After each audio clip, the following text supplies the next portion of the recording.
Ért a rovásírás kurzus, ez a mai délután, és azt szeretném megkérdezni, hogy milyen plusz dolgot adott neked ez a kurzus, azon kívül, hogy nyilván megismertük a rovás betűket. Mit értél itt meg?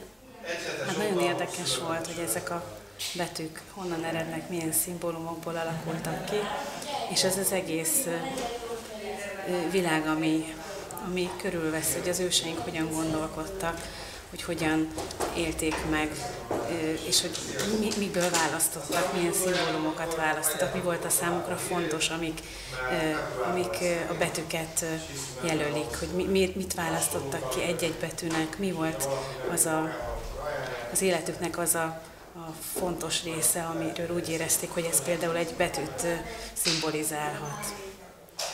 És érdekes, hogy néhány óra alatt az összeset megismertük, és hogy nagyon könnyű megjegyezni, sokkal könnyebb, mint a latin ABC-t, és sokkal könnyebb használni, mert hogy tényleg minden betű, minden forma mögött valami tartalom van, valami jelentés van, és hogy ezek az egyszerű emberek, akiket ezt valamikor kitalálták, ezek is tudták használni, nem kellett ehhez nagy tudomány, meg nagy iskolázottság, hanem minden ember, mert hogy annyira egyszerűek, és annyira egyértelműek ezek a jelek, és milyen jó lenne, ha ezeket tudnánk most is a hétköznapjainkban használni, mert sokkal egyszerűbb, mint az ABC.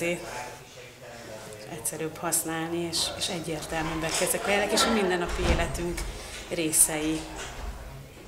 És érdekes, hogy összerakjuk a betűket, és azokból kirajzolódik egy-egy forma, egy pont az, amit jelent. Például a tulipánnak, hogyha a mással